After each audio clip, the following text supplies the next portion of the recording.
Messi. Messi. Oh my goodness. Balotelli. Aguero. That is extraordinary. What a headshot. What a head. Back of the net. Hello, and welcome to the Not a Pundit podcast. As ever, we are joined by Nathan Byrne and Conor Glennon, and this week we have a very special guest in Simon Kelly. Gentlemen, how are we doing? All good, man. Can't complain. I'm sure we'll get to it later on, but Newcastle fighting back. There was a good stretch there for if we went 1-0 down, we hadn't won a game in 10 years, so I'll take the wins when I can get them. Nate? All good here. Straight off 7-0 win. We won't speak of the opponent because they're mighty fierce, but we got the job done. How is it in the red side of the northeast? How are the Mackems doing? We had our first loss of the season in the league. We got eliminated quite early in one of the cups, which suits us down. Nothing to worry about, though. And the walls kept tumbling there. It's great. We're actually playing really good football. We have players performing well, and even when we're playing bad, we're playing better than we were at the end of last season. So, hey, a win is a win. Simon, how you getting on? Good. Happy to be here. I wish it was under better circumstances, but listen, happy to be part of it.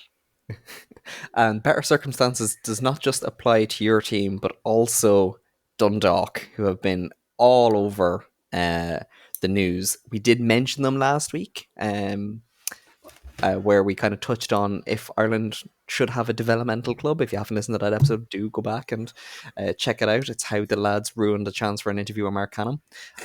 We have yet to be responded to, by the way. I am sitting by the phone, though. It will ring. Don't worry, boys. It'll ring. We all live in hope. But Nate, bring us up to date. So after our last podcast, where we knew that Dundalk was kind of up for sale, what happened? Well, basically, it got very bad, didn't it? It got to the point where the club seemed to be within hours of going bust, which is a very sad thing and not something you want to see about Irish football. Luckily, someone did come in and save the day for now, we must add. My first thoughts on it is it seems like quite a short-term deal. Something to sort of get them to the end of the season. Listen, they're a club that's in a lot of danger. Dare I say, mismanagement for a long period of time has gotten them to this point. And they're just in debt that just shouldn't be involved in Irish football. Yeah, it's a grim time for them. Do we think, like, when you say mismanagement, I see two sides of that. Like, it's definitely club mismanagement, but I don't want to rag on the FAI again for the 10th week in a row. But like, you have to look at the governing body within this circumstance because, like, you know, I don't know the exact kind of placings in the league, but outside 5th or 6th, you finish there. You're like, if you finish 7th, you're not making any money. Like, that's criminal. Like, how are they meant to survive? You know. Well, there's only so much money you can give when there's only so much money around. Like, it's not like the league is necessarily that appealing for advertisers. But like, Simon, this was a club that only a couple of years ago was making well into the 6 figures on European runs. Like, what's gone wrong?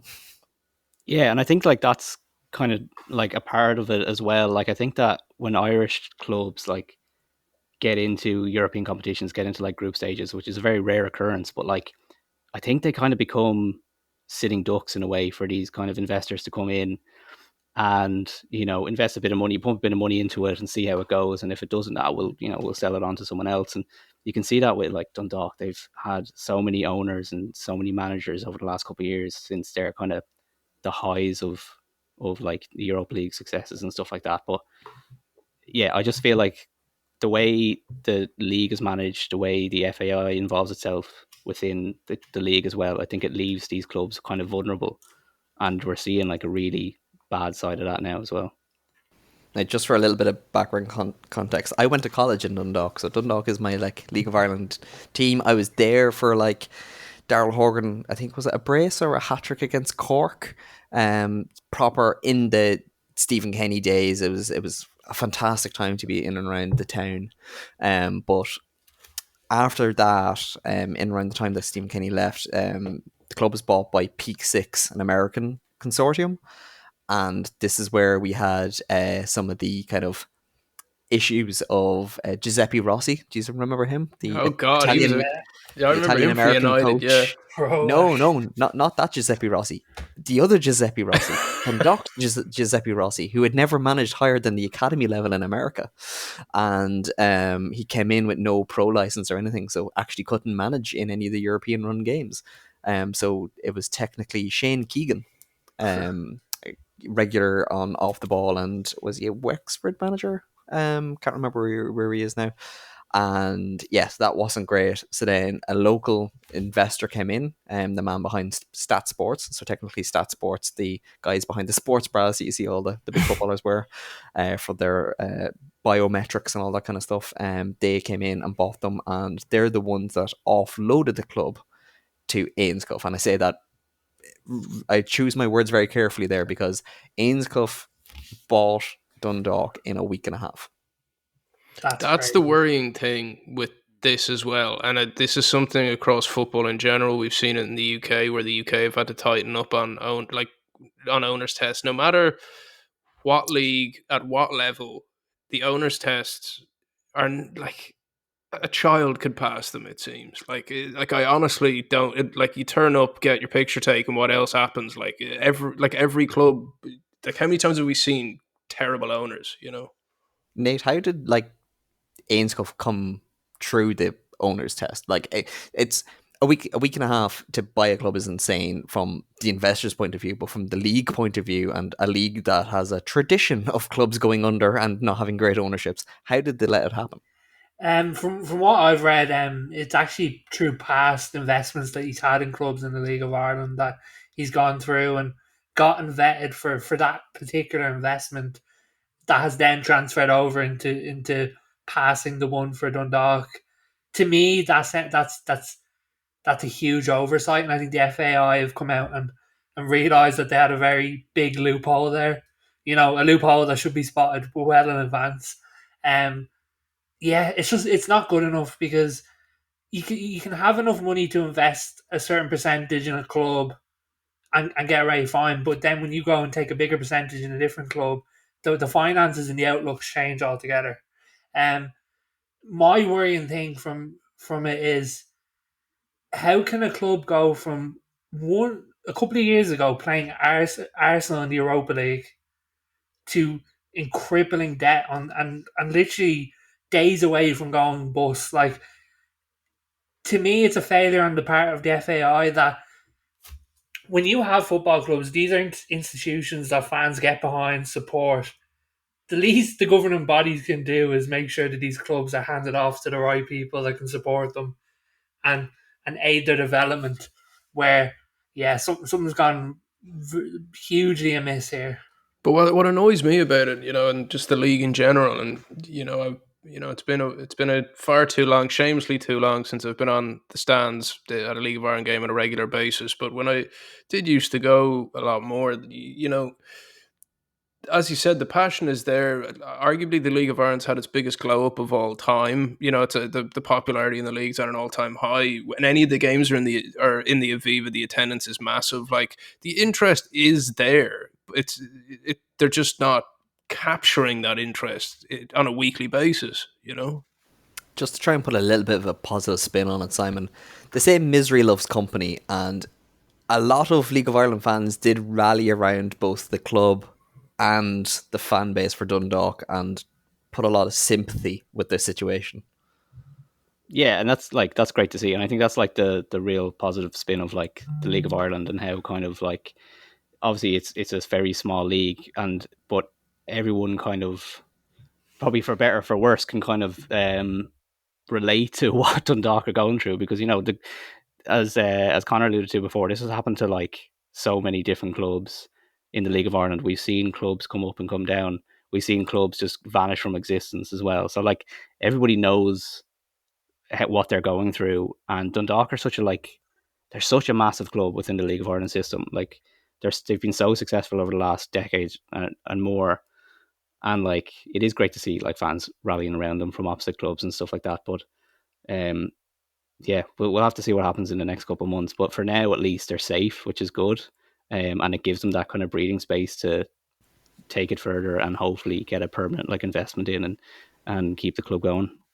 Well, you do say for now, and Nate, what is the kind of situation with the new ownership? They were announced with Three Little Birds, the Dundalk kind of adopted song from Bob Marley. Um, is it all feel good and reggae?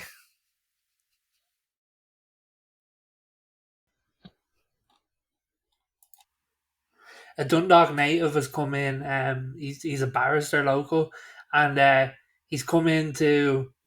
I wouldn't say take over the club. I'd say to try and find a good solution towards the end of the season.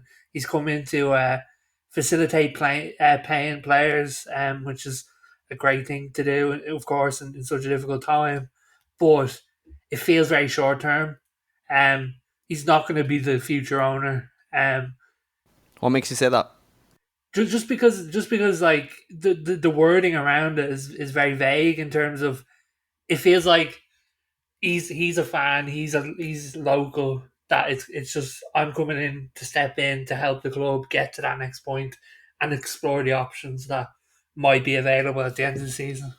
Pessimistically, do we think he's trying to make a profit off this? No, like, there is no profit to make here. Yeah, I actually just got the statement up here, and it's John Temple, who I believe was actually looking to buy the club in around the same time as Ains Cuff came in, and it's saying that Ains Cuff would lead a consortium of investors. That's good. Like, if it's not him, there might be somebody else, somebody with money in there, who have agreed to underwrite the players' current wages until the end of the season, and will examine the viability of the club and its facilities going forward. To be honest, that sounds like a company that's made redundancies and they're trying the best they can. You know, when you see it in like the business world, to me, they're trying to readjust and realign and see if there's profitability in the business. Like, that does not. If I'm a Dundalk fan, that does not fill me with hope that my club exists come this time next year. I don't even think it's to look is their profitability. I think it's to look is their chance of survival. Yeah, it looks like it's the kind of debt like, is that bad. can we sell off our assets? And then what though? You know what I mean? Like that's a plaster for a bullet wound. Like, it's also like the pessimist in me is like why are you investing in it? Like, just to kind of keep it up for another couple of months, like, and sell it on. Like, I feel like they have to have some sort of hope that they can turn things around. Like, this current consortium, however many people there are involved in it, like, there's got to be a way that they're like, okay, we can actually turn things around. Because if they don't have that belief, then it's just kind of sinking money into something for another couple of months. I also don't like the lack of transparency of like, who is this consortium? Is it two? Like, is it two people? Is it 22? What kind of bankroll do they have with them? Like, it's very vague. But the thing is, this million isn't going away. Like, this million that needs to be paid, like, isn't going away. So it's either have to be that's either have to going to be taken on by someone to pay it off, or like I don't see how that football club can pay that off by itself.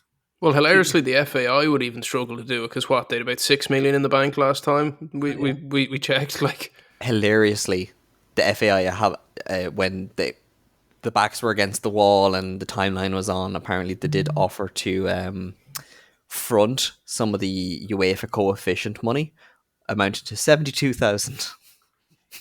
Thanks so much, FAI. No, that's great.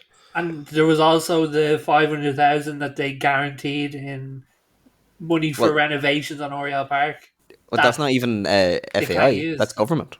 No, yeah, but like they couldn't even can't even be used for the debt. Like, yeah, I understand that it can help with attracting investors and stuff, but it feels like just here's us showing our heads trying to do something. Like, it feels like a PR move, sort of. Well, in fairness, I'll defend the 500k because that was a minister coming out, and at least that was an attempt at trying to make a deal happen. That was somewhat of a help. Was that just optics, though? You know. Well, it's politics. So if it's optics, that's optics. But like, did you see anything from the FAI around it? Because at least the government technically made some form of help. Did the governing body? Did you see that they were discussing at the AGM that they weren't going to get involved?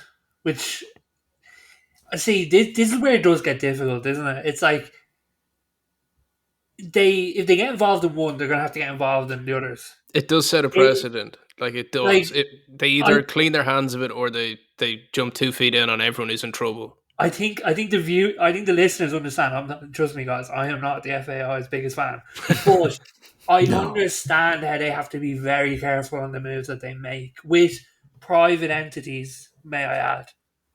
Yeah, Like, you But can understand like that if they're private entities, they're just like, look, we can't get involved in this. We have to just kind of let it sort out between themselves. So you like, I'm the same. I'm not, yeah, I was Matt's most biggest fan, but like, you can kind of understand their hesitancy to kind of get too involved in this. But just it to was put like the this to government you, bailing out Simon. the banks. You know, they weren't going to bail out everyone. You know, But to put this to you, Simon. If the FAI doesn't do something to protect the league and Dundalk being one of the league members, does the league's viability for every other club get a little bit shakier? Like if you don't have clubs finishing a season, which is where we actually came to, does suddenly every other investor in the league or any other potential investor, or even down to the UEFA coefficients, this could have a lot more far-reaching ramifications that Oh the yeah, FAI should actually be trying to protect. absolutely, yeah. And like there was even, I think there was even talk of before the investment was kind of secured that if it got to a point where like, you know, Dundalk had to liquidate or they took like a relegation and deduction and stuff like that, like their results for this season could have been expunged, which meant that everyone in the league would have dropped points, which would have completely like destroyed any kind of like it would have destroyed this whole season for every club within the league yeah, and the would have been integrity, man. such a massive, yeah, the integrity of it and the like such a massive black mark on the FAI, which is already, you know, not in the good books by anyone's terms. So yeah, I suppose it is kind of more of a structural thing, really. Like the fact that they let it get to this point is probably the issue, rather than them kind of deciding not to jump in now or jump in before. It was like there should have been these structures put in place already, and like the stuff like Nate was talking about, these loopholes as well. Like apparently that there was also a part of it where the financial sheets for the previous owner were investigated, and then I think there was some sort of the financial year started in October. They took over in the November, so they couldn't have investigated the finances for the new guy because they had to wait another year. So they just kind of let him in clean, and it's just those sort of small things where the FA will be like, "Oh yeah, look, we'll close that loophole. We'll make sure to do better." But it's like it's too late at this point. You know what I mean? And the FA are trying to be this whole kind of new brand and paint themselves as like we're not like the last guys, but every sign is like, come on, like these are very easy things to just to scrape over. But you know, What do you think? What do you think the FAI can do league wise, lads? Like, we TV deal possibly. with who that like with who? But Because the that's only chance we had at it was, remember when Niall Quinn wanted to sell it to anyone who'd buy it anywhere in the world, and that would have been great. But I mean, look, I enjoy the League of Ireland, as do all of you guys, but like I don't know how much that floats in the likes of the UK, where they've got League Two teams that are better. You know. yeah, like it's such a tricky one. It's like, is there a mandatory cash injection that each club gets? Like, there has to be a solution league wise. But lads, honestly, I can't even start to think where it would be.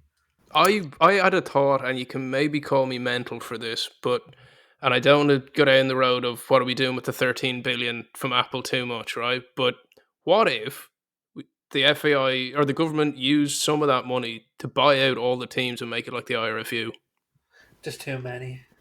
It would like yeah, like the FAI can't even run the national team, let alone 20 But clubs. say even it Or was sorry, 10 clubs. like cost wise, it wouldn't be expensive to buy the League of Ireland teams outright.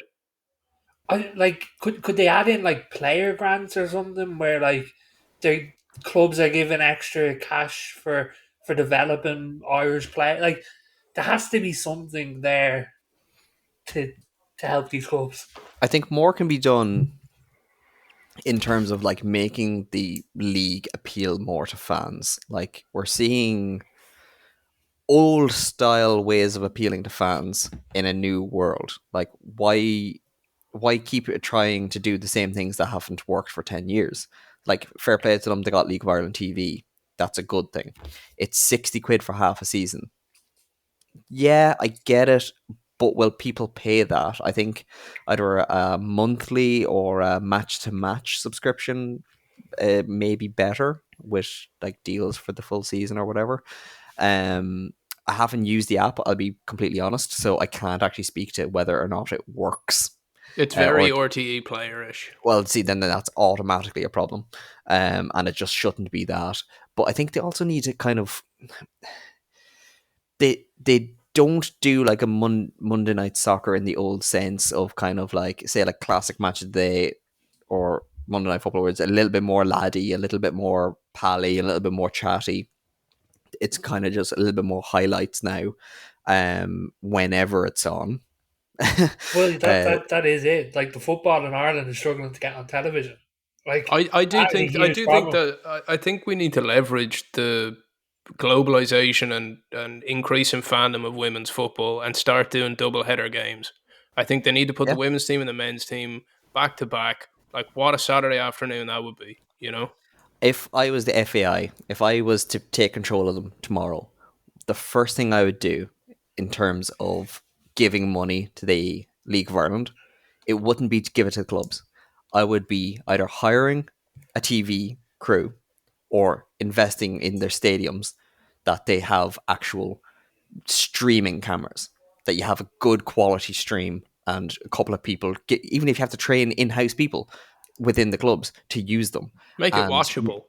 make it watchable, make it so that like it's a lot more social media clippable, because ultimately one of the things I think people get wrong with kind of the handiness of social media, it isn't always about kind of like getting one viral clip. I think with the likes of this, if you have somebody, like I say, a young person that they might see an amazing goal for the first time from Shamrock Rovers, well, the next 4 or 5 clips where they can start to kind of build an affiliation and kind of an affinity with these players or the teams, that's when they might go, oh, I might actually go and watch a game now.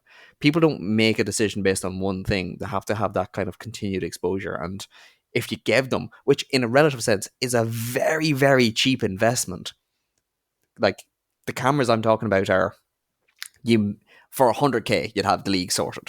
Even Like, from an advertising point of view, you look at, say, Wimbledon. So Wimbledon's what, 2.5 weeks long, 3 weeks at a push. The last cycle of Wimbledon, they made 1,000 videos on Instagram in that 2.5 week period. Even think of the monetary value of those views. oh yeah, like I think that end of things is where the league have kind of been like falling way behind. Like even some of the kind of post match interviews, Simon, are just a bit meh. And then you have people like Damien Duff, yeah, great name, but like he's no interest in doing them. Yeah, but like that's the thing. Like they're so traditional in how they approach their media and stuff like that. And like you can look at places like Sky Sports and BT Sports and how they obviously look. They have massive amounts of money and like endless amounts of cash to do these things, but they have such a massive presence, and like that doesn't cost money. That's just being smart on social media. You know, clipping these. You know, Damien Duff gives so much content worthy stuff week in, week out, that you could reach the entire island of Ireland and have everyone sharing these videos like across the island. But like it just seems like there's so many opportunities wasted there where they're just not being smart. It's not about cash, it's not about having the reserves for it. It's about like being able to market the league to, you know, to people that don't go to games. And there obviously is that massive disconnect between like, you know, the proper fans of the FAI, or sorry, of the FAI, geez, the proper I fans. don't think of there's the any league. proper fans of the The FAI. proper fans of the League of Ireland, and you know, and the kind of, you know, obviously there's that pull of like the Premier League fans and everything as well. But like to bring that together, like there is ways to do it, and it's true things like social media, it's true things like, you know, the, you know, content and stuff like that. So One thing for me before we move off Dundalk is I genuinely think, and I know the likes of this costs money, and Dundalk have none right now, but like they could easily sell a welcome to Wrexham of what's going on right now to RTE, no problem. If there was a fly in the wall, look what's happening at Dundalk in real time. that would fly, even on player. So you mean Sunderland until I die, but Yeah. up the town. Like absolute it's on the fire same carnage. situation. Yeah, Lads, literally.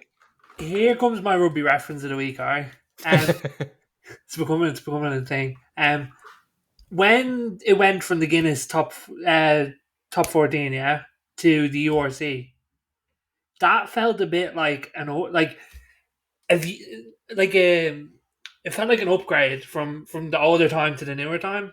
Is that something the League of Ireland need to go through, where it's catered more to a certain audience rather than trying to cater to everybody?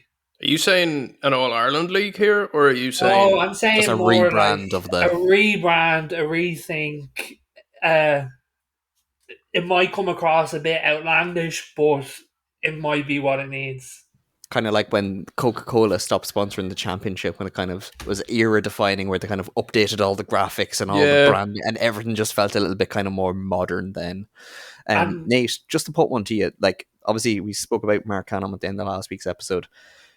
Considering we did talk about his position of being like head of coaching for the Premier League, do you think people like him in his position in the FAI are doing enough with their contacts to get some of the friendlies over that we used to see, like Shamrock Rovers having the debut of Cristiano Ronaldo, which brought a lot of attention from international media? yeah, that's a good question. I'd like to see more. I think another question that would go with that is, does when the league run actually work against us? Like the time of year that the League of Ireland runs. So rather than like a January to December, do it Do a we align it with, September to. yeah? Like, is that actively hurting us as a league? One Because thing to remember from the friendly point of view as well, lads, is that came from outside of the FAI in the form of Platinum One Sports, saw that as a business opportunity and brought the Real Madrid team here. So I do think if the FAI aren't going to do it, we need more sports and entertainment companies looking to do that. it's like, So next year you're going to see the not a pundit friendly Hamilton versus Dundalk. but like honestly, do you think the league, how it's currently set up, and the time of year that it runs, do you think that works against us? But I have a feeling it does. I think it does. I don't think it's conducive to the maximum crowds that are possible and the interest level currently in the league, which, let's face it, will start going down. I think if they were to do, like Nate said, a rebrand, it could actually be the best thing for them to keep it the way it is. Because you're going to be the only football in the country that people can be interested in when the Premier League is off. It'll be you'll be playing matches during the summer when schools are off. Like these are things that I don't think are utilized enough, Simon, to kind of go, here's our point of difference. We are here for when they're not. We're not trying to compete against the Premier League. We know you have your Premier League club, but have your local club too. Yeah, absolutely. Yeah, and that's why I think like maybe changing the calendars, to a more traditional sense, there is some downsides to that because, yeah, as you said, you're competing with the Premier League, and like, whether League of Ireland fans, like it or not, it's such a huge competition over in Ireland, and people have their traditions and they watch the Premier League on Saturdays and Sundays. So like that difference maker, as you say, is like, it's massive, but like they don't seem to be pushing that. Like, I know, like I'm down the road from Shells, and I go to a couple of games every, like, during the summer, and I absolutely love it. But like, it's kind of just one of those things where, like, I don't know, like, it's nice to have that in the summer and have it by itself and be like, okay, I don't have to focus on like Premier League stuff and all this thing. I can just go down and watch Shells, and that's the only league I can care about at this moment in time. Like, so, yeah, that's something they should be pushing more often, I think. For the majority of fans, like outside your absolute hardcore League of Ireland fans, League of Ireland is pure vibes, and that's fine. Like, that's marketable. Like, like they just need to own it if they're going to go that way. Because right now, like we said this with the FAI in general, but if we just take the same example to the League of Ireland, it's a rudderless league at the moment. Like, no one knows what direction the league's going in. Like, But I doubt any of the owners do. that's the thing, is like, it's all good for us to sit here and go, maybe a rebrand's good, but as Killian alluded to, the cameras aren't good enough. The grounds, like, I'm sorry, half the grounds look like they're about to fall down. It's like, it all needs to be won if you're going to push in that direction. And I think they're years off even getting remotely to that. So like when I do think about it more, like it's a bit of a grim time. Like I don't really see where the upgrades can come from. It needs a massive corporate sponsor aligned with a restructuring of the governing body, and those two things are very separate things that won't happen at the same time.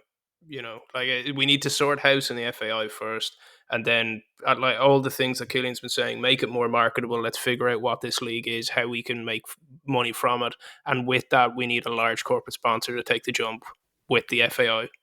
And I think if the FAI don't make moves in that direction, you will see, as has been hinted, that the League of Ireland will break away from the FAI again and become a standalone league away from our national governing body, which is less than ideal, but sometimes the perfect is the enemy of the good. And I don't know about league, you, it may boys. be necessary.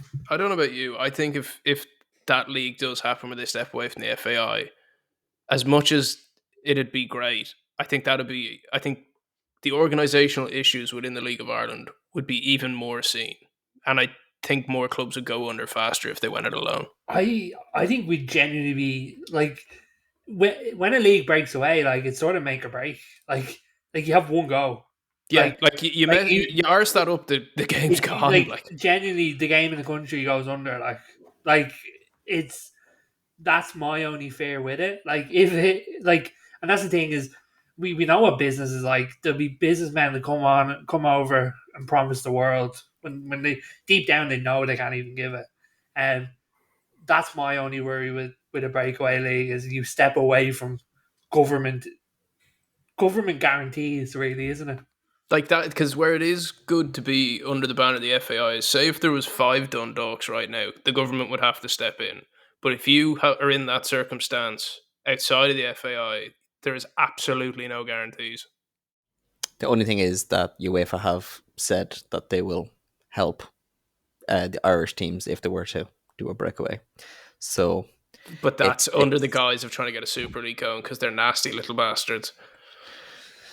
Well, as I say, sometimes the perfect is the enemy of the good. And from a club going under to a manager from down under, Simon, bring us through the North London derby. Ange, which breaks all of our collective podcast hearts, isn't quite living up to what we'd hoped he would this year. Yeah, it's just not clicking at the moment. And like the North London derby, like it's such a huge game. It's the biggest game of the season for us Spurs fans, especially the one at White Hart Lane. And for it to come this early was a bit of it wasn't great for Ange because Spurs started the season pretty poorly. They've done well in kind of controlling matches, which is great. They're having a lot of possession, which they haven't had for a long, long time. But it's finishing that's the problem, and that was a huge problem for Ange and the team on the weekend. Like Arsenal came into this match with no midfield. They didn't have Odegaard, they didn't have Rice. They were so open. It was perfect opportunity basically for Spurs to get something from it, and it's been quite a long time since Spurs have really had a statement win against Arsenal. So it was the perfect opportunity, and the game started pretty well. Spurs had some lovely pieces of possession, but they couldn't get into Arsenal's defensive lines at all. And look, to be fair, like Arsenal have the best defense in the league, and they've let in such little goals. Arguably Europe, yeah. Like they're absolutely incredible. So it doesn't matter about like their midfield holes and stuff like that, but it just came at a really, really bad time, and I think it kind of gave Spurs fans a bit of worry. Now, I'm not saying that I'm one of the fans that are kind of calling for Ange to go. I don't think many are at this point, to be honest.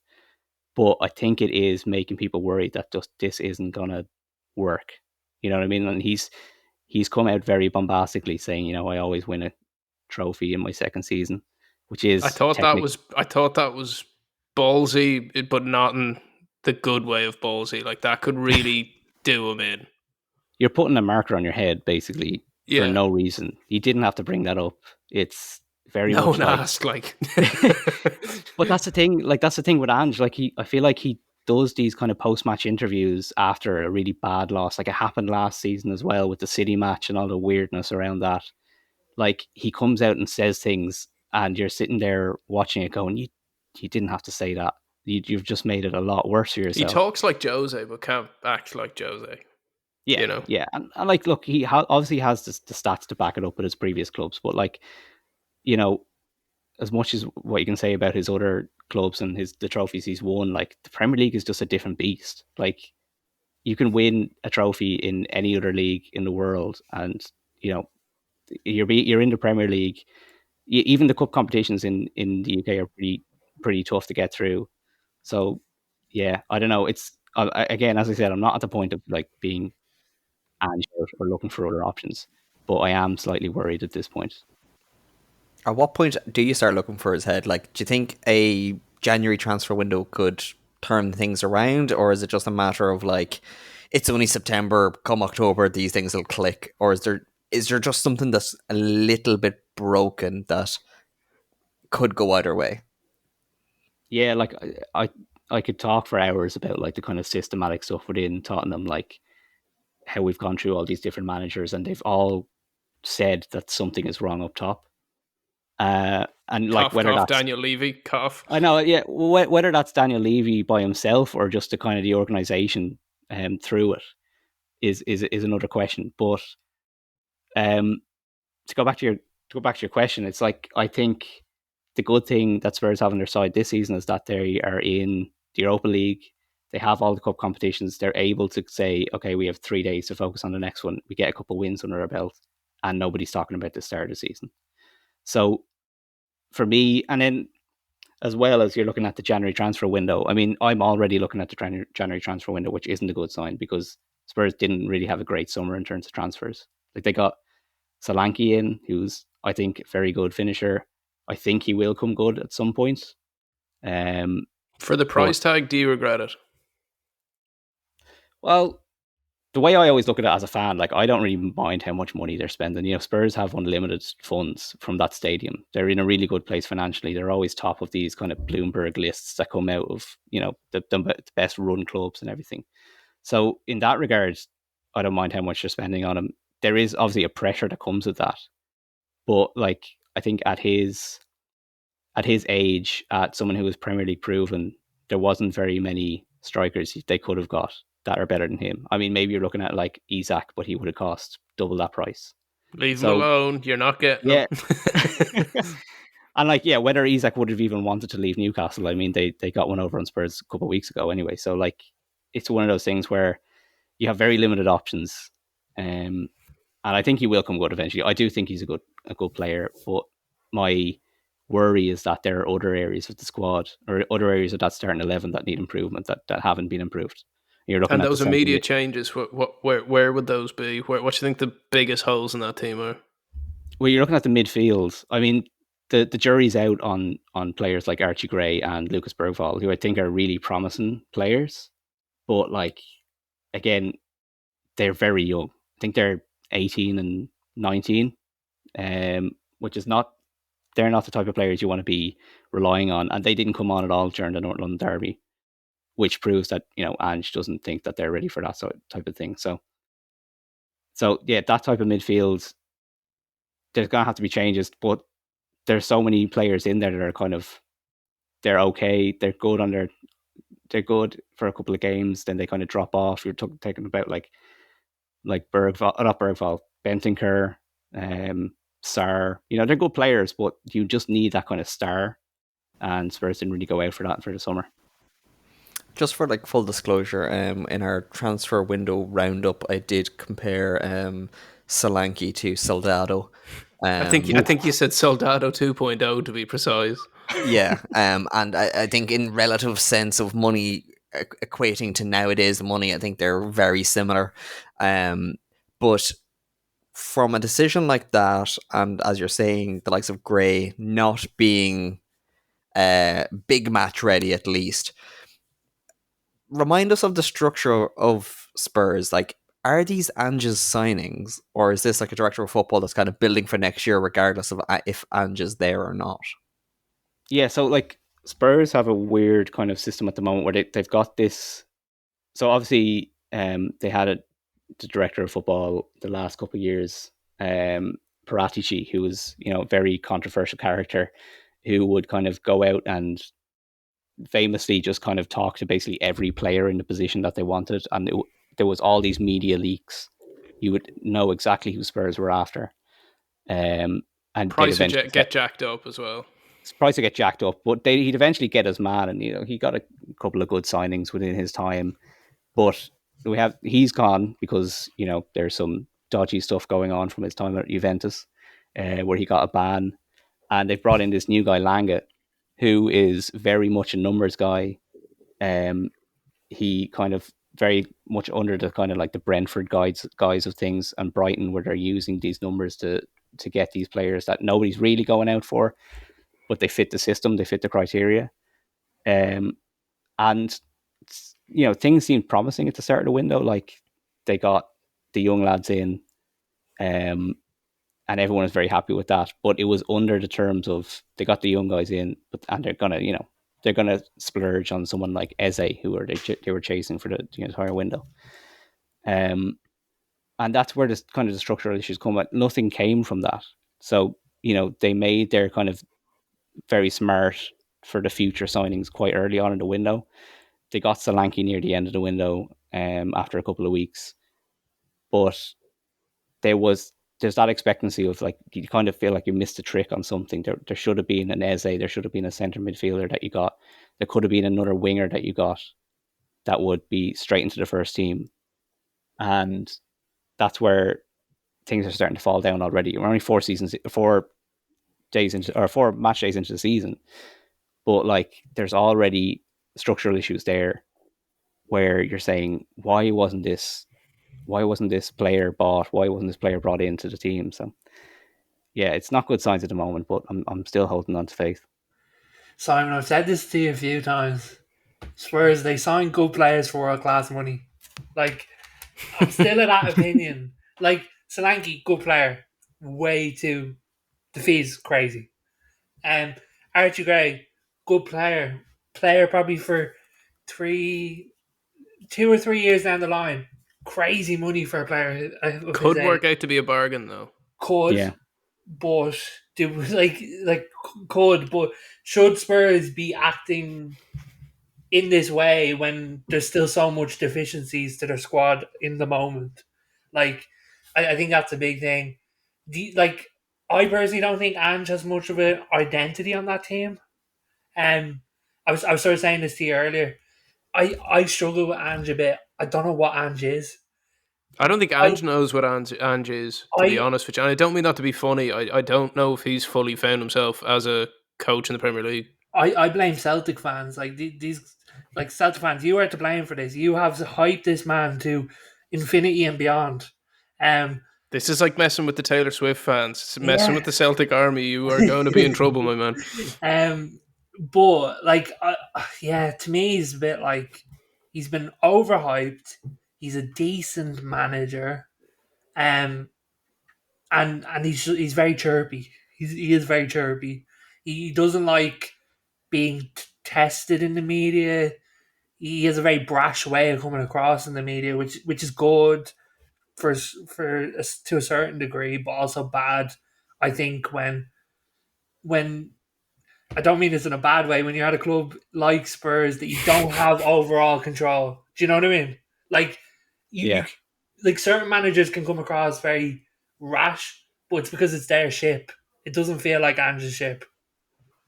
yeah. That's Not yet, but like I feel like it's more his ship than it was Conte's ship, or it's more his ship than it was Mourinho's ship. Like I does think it though. I think they're handing a bit more control over to him. And I think he's going to get longer in the seat than they were.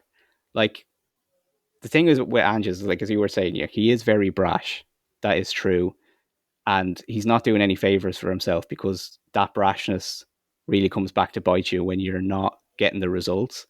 And like the fact is, like Ange has been in the manager's seat for a season and a bit now. It's not a crazy amount of time, but yeah, this is the point now where people are starting to say, I want to see something. And like I think that comes in the form of like a big statement win. Like if Spurs won against Arsenal at home in a pretty comfortable manner, like nobody would be talking about whether Ange's team is clicking or whether, you know, he's ready for the Premier League or whether he can handle the pressure. Like I think it just takes a massive win. And like recalling something that happened at Spurs years ago, I remember in a kind of similar scenario, Pochettino was under the same amount of pressure when he started off at Spurs, and it took a huge like last minute winner. I think it was Aston Villa. I think it was a 3-2 win at Villa Park, and Harry Kane scored like a deflected free kick in the last minute to make it 3-2. And before that, people were talking about Pochettino potentially getting the sack or not getting, you know, basically being in the job for a couple more weeks before getting the sack. And that was when it clicked, and they didn't look back for years. We should say, boys, that it's not too long ago we were waxing lyrical about Ange at the start of last season. I was not. That Killian said at the start, "Oh, we're heartbroken." I am not heartbroken. I'm make that clear. I might. Okay, I'm going to go out on a limb here. Pull me back in if you think I'm wrong. What is the most memorable period under Ange? Because I struggle. To me, it's him getting pummeled by Chelsea, where he just wouldn't change his formation like that. Genuinely, when I think back to Ange and Spurs, that's the biggest thing that stands out to me. Like he needs something desperately to be like. There's no moments like at all. Like he Yeah, needs something. that's it. It's the moments, really, like you're talking about. I would say the same thing. It is probably that Chelsea game that he's going to be remembered for. Like if he obviously he's not, but if he left this week, that would be his legacy in the Premier League. Which is, look, I feel like it's a bit unfair because he's only in there a season and there's only a couple of games. Teams start seasons poorly, and then sometimes it just clicks into place after a couple of games. But yeah, as you said, I think he needs just one of those statement wins. Like he needs like a big win against he really needed the North London derby win, to be honest. Yeah, that was the moment. But I don't even think it needs to be that big of a like it just needs to be something that like every club needs it, where you get the fans on side, you build momentum, whether it's something small, something medium, whatever. But like what was the last thing that stood out to you where you go, okay, I'm right behind Ange there? Like that's like, do you know what I mean? Like a bit of get behind. Like it doesn't feel like there's any of that. Yeah, and it was a poor like finish to last season as well. So like if you're looking at this season as a continuation of last, like Spurs have been in really bad form. And like there were some bright spots over pre-season, and there's a couple of new players that are showing like some bursts of something here and there. But it's, as you said, it's about that kind of like consistency that it's something that Spurs have lacked since Pochettino left the club. Like they haven't been. Is that a hangover of the post-Kane era in general? Well, it was there. Like it was there when Kane was there. You know, so like I think obviously having Harry Kane in the squad now would be a huge help.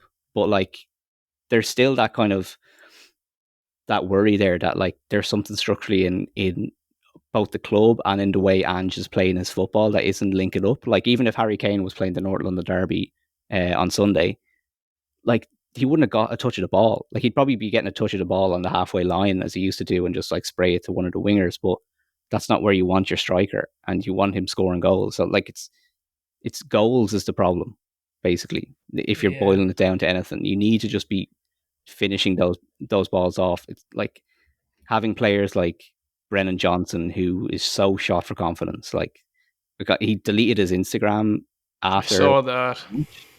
Like because Spurs fans are famously very impatient with players, and I just think it's such a stupid thing to berate a player like on social media. It's like the most counterintuitive thing. It's like you need this chap to like actually have confidence, but you're just going to body him and destroy any shred of confidence he has. Like yeah, and it's like it's not even the first time he's done that. I think he did it last season as well when he had a pretty poor performance. So like obviously he has a very low confidence level at the moment, but like he's a decent player on his day, but like he just wasn't getting the balls into the box on the weekend. then we're bringing on someone like Timo Werner on the 80th minute to try and to try and beat a man, which is just that's not going to happen. We have like Wilson Odebear, who we got from Burnley, who's a decent player, but again, I think he's 19 years old. You can't be relying on players like that. So there's so many little issues there, and they're all kind of compiling onto Spurs at the moment. So we're just kind of waiting for it to click, but I don't know. What would be a success to Spurs this season? Like, where is the line for you to kind of go, okay, that wasn't a write-off of the season? Bearing in mind the start not being great, like, where could you say, okay, that this season's putting in something for next? I think finishing fourth. Like, it's so hard to do at this point. Like, in the last couple of years specifically, like, you've had so many more clubs competing for that fourth spot. But like, as a sign of progress year on year, that's what Spurs need to be doing. Like, Spurs are back in the Europa League this season, which I think is great. Like, I really enjoyed Europa League in whatever kind of setup it has now. Even I think it's a really winnable competition, and Spurs could get something there. Like, obviously, I'm going to say a trophy would be incredible. Well, it has to Like, be, it's doesn't been, it? Anne said it. It has to yeah, be a exactly. trophy. He's put the pressure on Yeah. himself, but like, there's 4 competitions there that Spurs are currently in. Like, they have a chance of winning 3 of those if they're really concentrated on it. But I would be happy with fourth. The only thing I'd say about Ange saying that about the trophy is thinking back to when Ten Hag said it for the last 2 seasons, is there part of it trying to create a us versus them mentality in terms of, listen lads, I put on the table, we're winning the trophy. You either buy into it or you don't. Like I wonder, is it, rather than just being rash in a press conference, say, is there more of a thought into it? Like, create a bit of an atmosphere, stuff like that. Yeah, I think so. Like, but you see these kind of like Ange is known for these kind of like team talk, these like famous team talks that we've all seen like clips of him and the Australian national squad and stuff like that.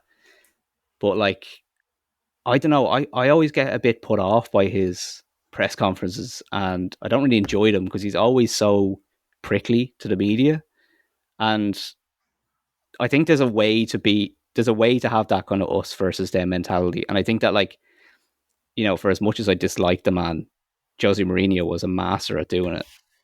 And like, I feel like Ange is so brash and kind of clumsy in the way sometimes he communicates, that it creates a kind of a pretty bad relationship with the fans. I don't Yeah. think, like, I think for the majority of fans, and I can't speak for everyone, but like, there's something there. The love isn't there for Ange yet, I don't think.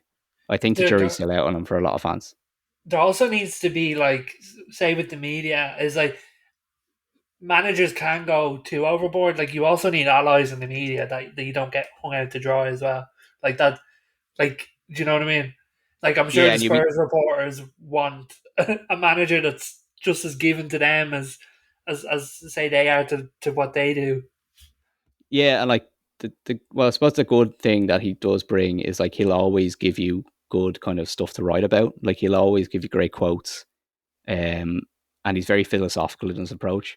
But yeah, it is those kind of like snarky post-match interviews after a bad defeat, where people start to question him and start to ask questions about his style of play, where he really prickles at that, and that's where you start to say, okay, maybe I won't ask this question, or I won't kind of go into this, and that creates a kind of a fear around him. But I don't think it's a good fear for the media and for the fans. Like, you want to have a good relationship with the media because ultimately the fans are going to be watching that, and yeah, so he's going to have to work on that, I think. I don't think he will. I mean, the guy is like 63 years old. He's been through the ringer.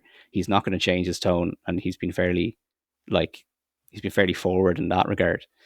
But if someone got in his ear and just said, maybe just like hold off a bit and just be a bit more pleasant, What then what he might win over fans and the media a bit more. what do you think, Killian, on Ange? I think Ange is class. Like, Here you go, I'm a brother. big fan of him. I like the kind of football he plays. I like his overall general vibe. I think, as Simon said very early on, like, he's not the first manager to have issues with the structure at Spurs. I think the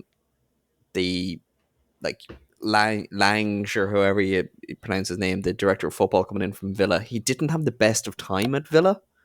Like I know he kind of put in the building blocks for Emery, but I think the signings have gotten better since he left.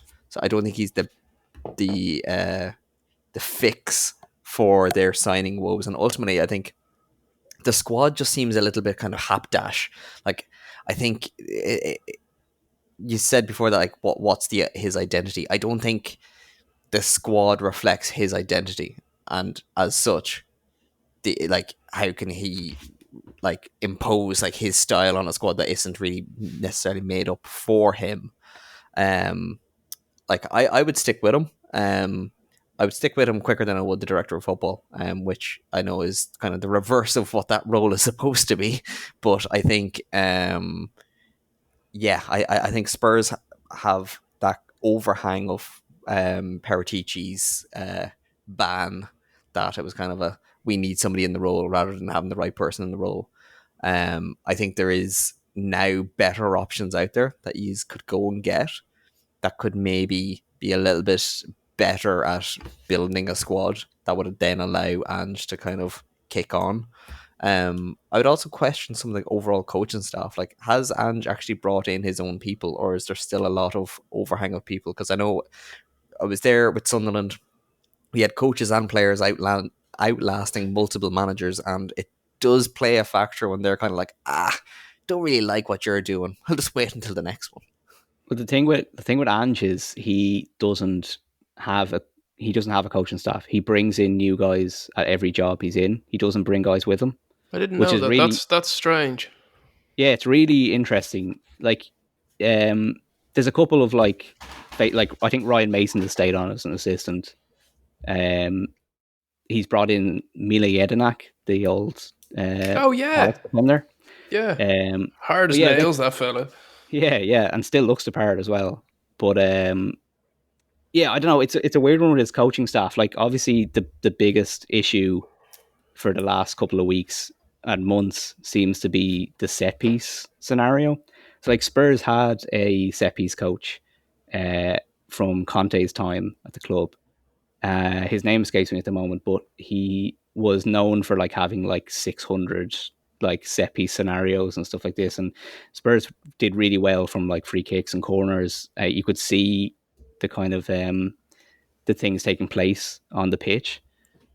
He seemed to have dropped that, Ange has, and is very against hiring a new set piece coach for some reason. And Spurs have had this issue of like their goalkeeper getting pushed over for multiple goals throughout this season and last, and then just having very like basic corner routines, which have, to be fair, have seemed to have improved this season slightly. But again, like over the weekend, Spurs conceded from a corner. Happens so often, and they're getting known for that now, which is the thing. Like, clubs know to kind of push Vicario around, and whatever about the new Premier League rules about like protecting the keeper a bit more, like they're still finding ways to exploit it. And Ange, for some reason, just seems to be like really, again, bristly about the fact that people keep bringing up set piece goals and be like, why are you talking about it? But I mean, it's because they're happening every week. Sounds like the Ireland team. Yeah, exactly. Yeah. With shots outside the box. But like, it's the exact same thing. It's like, we really should, it's such a simple and basic thing to kind of cover. And to be fair, as I said, I think it's getting slightly better, but it just kind of highlights Ange's attitude towards his coaching staff. It's all on him. Doesn't really seem to be they have much of a say in how they go about games. So you're still Ange in for now? Yes, I'm definitely Ange in, and I do think he deserves the season. Like, I do ultimately, I like Ange. I like how he plays football, and I think compared to the other managers that we've had since Pochettino left, he's a breath of fresh air. But it's just that matter of it just needs to click. Something needs to happen, and we need to get some points on the board pretty soon before myself included and the fans are going to start turning against him. Simon, it's been absolutely fascinating. Thank you so much for joining us. Where can people find you if they want to keep in touch? Thanks for having me. I suppose you can get on my Twitter or X is at Simon Kelly 93, I think. But yeah, if you want any kind of very depressed post-match Spurs tweets, I'm the place to go to. Fantastic. And Connor and Nate, as always, thank you very much, gentlemen. You've been beautiful. And we'll chat to you next week. Bye-bye. Messi. Oh my goodness! Balotelli.